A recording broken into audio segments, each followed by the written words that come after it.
हम दोस्तों, आप सभी का मेरे YouTube चैनल ऋतुजा अवधी लोकगीत में स्वागत है। आज सावन लग गया है। आप सभी को मेरी तरफ से सावन की बहुत बहुत शुभकामनाएं और बधाइयाँ। आप सभी लोग जहां कहीं भी हो स्वस्थ रहें, मस्त रहें।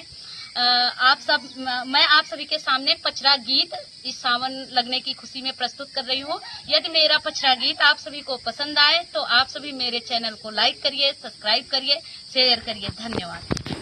का पेड़ बड़ा भारी, जहाँ बैठाई मैया हमारी।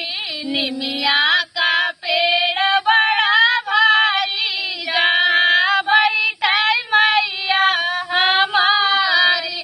ना मोरे मैया के बगा बगीचा, ना मोरे मैया के बगा बगीचा।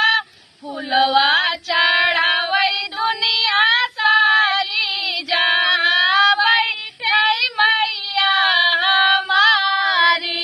फुलवा चढ़ावई दुनिया सारी, जहाँ बैठई मैया हमारी।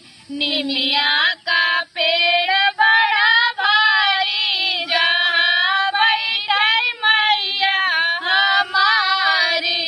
ना मोरे मैया के ताराई नारा, ना मोरे मैया के ताराई नारा।